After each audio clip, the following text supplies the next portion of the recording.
Hello. Hello, we got you. Yes. Any technical issues there then?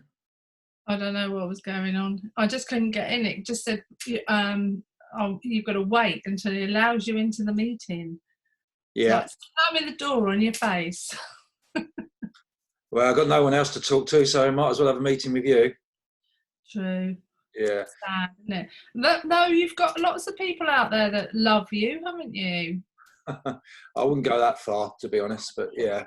We might talk about that in a little bit. But first of all, yeah, again, you're in the rattling on section, so I've got to go through the feedback, and not so much feedback yesterday. I don't know what the viewing figures were like, but I know there was a few distractions yesterday, including nice weather out there. Yeah, maybe and a few people have been catching up on previous episodes. So we've got some binge watchers instead of watching them almost live in the morning. So anyway, Steve Fury gave me a right telling off on feedback for not spotting that you'd mentioned Lewis Capaldi as being one of your favourite singers, songwriters. I've been listening to him, so I'd take him to my desert island. Yes, I know. You see, that just goes to prove that you don't listen to me a lot. You just switch off. As soon as the subject's turned to something that you're not sure about, you just switch off. I can almost see it in your face. Yeah, but, I do appreciate that. But when you're talking about your 8 most favourite songs... I paid attention when you were mentioning your 8. Yeah. I listened quite tentatively. I might have fidgeted a bit, but I was there listening. The look on your face when I looked back at it, you do that every time you get a subject you're not happy with. Oh, right. It's getting a bit deep. Anyway, I would have thought when you got an all-time favourite, you might go a little bit further back than a week ago to pick one. That's what was my logic in that, you see. But you see, I was thinking, I'm on a desert island. I want to mix it up. I mean, I like old, so I put some old and new in. Hence the reason why you're never going to get my music taste, are you? No. Anyway. Don't worry about it, dear. Mr. and Mrs. We're not going on anyway, so you haven't got to worry about it too much. I had my notes, and you can see I scrubbed out all the questions about Mr. and Mrs. I thought that wouldn't be a good idea. No. What would your partner say your worst or your worst qualities are, or worst habits? Worst habits. You don't have to answer because I've scrapped it. So, okay. Well, that would be interesting because it's a two-way street. So you'd have to come up with my worst habit. That's what it is. You've got to guess what I would say are your worst habits. You see, that's how Mr. and Mrs. work. But we won't go there now. We'll maybe if we get really good. More feedback. We're getting into the technological arena with Adam Roeder and Tony Fulbrook debating the technical side of bandwidth on Zoom, and that's why people are switching off all the video to just focus on the audio.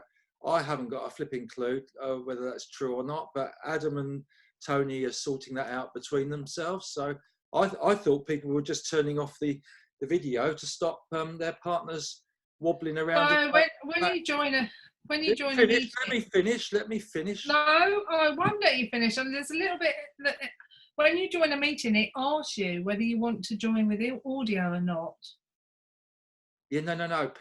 Businesses are choosing or instructing people in meetings not to use the video, only use Zoom and audio only, so they can't see each other. Apparently, I don't know how it uses up bandwidth, if that's true or not. I just thought it was so that there wasn't any danger of their partners running around behind them naked with their wobbly and dangly bits all over the place. No danger of that bit. They hadn't shaved or something like that, or they weren't respectful of the situation of the business meeting. That's all I've got this vivid image of you running around with your dangly bits. I don't want to be sick. Can you not mention them again, please? And also slightly associated with technology. I mentioned the Facebook adverts popping up when you mention things. Well, Grazia Manzotti is getting inundated with red lipstick adverts. Yeah, they are. I told you they're listening. Yeah, they are. You don't believe me. Yeah, yeah, and I got a few more feedbacks on my my music taste. Some Bruce Springsteen fans out there, like Andy Poppleton and Jess Judd. I knew Jess Judd liked Bruce Springsteen because her dog's named after him, Bruce, who met a few times at meetings, and that's sweet, you know. So yeah, good to hear. Is this totally going to be about you and what you like? Well, yeah, I'm just giving feedback. It's what people are choosing to talk about. Okay. Anyway, that's the bit of feedback we got. Yesterday went a bit crazy on social media. Just a bit of explanation about the virtual relay and the debate over that, which we've been organising and promoting, and has gone really well with plenty of people going out there running 5K on their own and posting it. I'm just going to use this opportunity now to, with lots of feedback, gather ideas for our sport to move it forward and engage with people, because this has done it with people operating remotely, and wonder what techie ideas are out there to bring that about. I'm not going to put, unless you've got to say anything, Dawn, I'm not going to put you on the spot on that. I'm just appealing to the viewers if they've got any ideas. I totally agree that anything that technology can do to make a meeting go smoother should be implemented. Yeah. So I agree with that. So I really haven't got anything more to say. No. But on a wider issue, what are your views on social media? I do think that you have to be very, very careful. People, because it's if you like it's a bit like an email. If you haven't got, you're listening to somebody, they don't know you that well, etc. It can all be misunderstood. It's a very wide range of things that can be said because you're not face to face to somebody. I mean, I always think, would I say that to the person if I was face to face? Most honestly, I would say most of the things I do say, I would say to somebody. But some people take great delight in belittling and undermining people, and I don't really understand that at all. So, and they do it on social media. They don't do it face to face because they're not brave enough. They're cowards. So I do think that you have to be careful when you're out there what you put on social media, and think about it a little bit, rather than just do it in, if you're angry with somebody, never do anything when you're angry. Just go away and cool down and come back to it.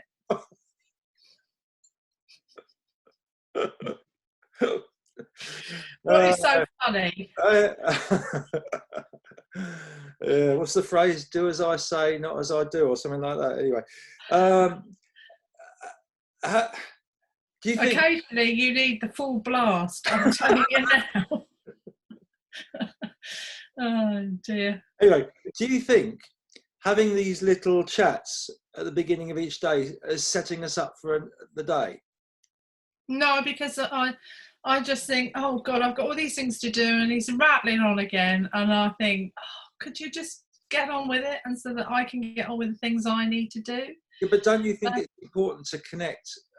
Because we wouldn't talk about a lot of these things normally. We would sit around breakfast table, would we, chat like this? Well, we do occasionally, which is quite nice, but no, most of the time I've got things to do, haven't I? So I mean, that's what I'm saying. Don't you think a little chat should take priority sometimes? A difficult one. Okay. Depends on there are two things here. One, it depends on who you're talking to, and two, it depends whether they're going to pay attention to what you've got to say or switch off like you do if you don't like the subject. Okay. Yeah, fair enough. Good point. Good point. Well made. I was listening. Right. It hit home this morning. You had a bit of a restless night, really hot, tired, and it suddenly hit home to me what we would do. I was talking to somebody yesterday whose wife had the coronavirus, and I said, "How are you coping?" And he said, "Well, we're operating using separate bathrooms, but we're still sleeping in the same bed because I can't bear to leave her and worry about her. She's all right, by the way." But yeah, it certainly brought that home. But you've taken your temperature and you're okay, aren't you? You think you just overdid it a little bit in the sun yesterday? Well, no, it wasn't because of the sun. I was actually sort of like working. I was doing quite a lot of physical things, and I think I was just tired as well. So, I mean, I felt more tired yesterday evening than I have done for a little while. So it's probably just working in the garden. So what would you do if you did really have the symptoms? You know, what would you do? If I really had the symptoms, well, I would isolate. You wouldn't be anywhere near me, mate. I mean, I'd have separate bedrooms, separate bathroom, the lot, and then you could just knock on the door and say your dinner's here. But I wouldn't hold my breath. Well, that's probably not a good metaphor for it, is it really? No. And, you know... It's probably perfect, actually. And just reflecting on where we are now, this is episode 14. So we've been going, and we didn't even start at the beginning of this isolation, did we? No. What do you think you've learnt about yourself so far? What have I learnt about myself so far? Anything? It's quite nice being at home, not having to go out. I do miss people, other than you, obviously. I do miss all the children that I've coached.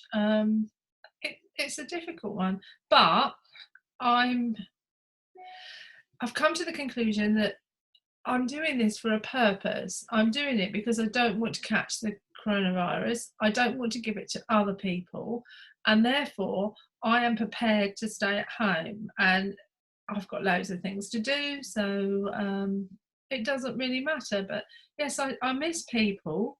I stopped and had a chat when I was walking Oscar yesterday with a lady I see quite regularly, and we say hi, and she said, "How are you?"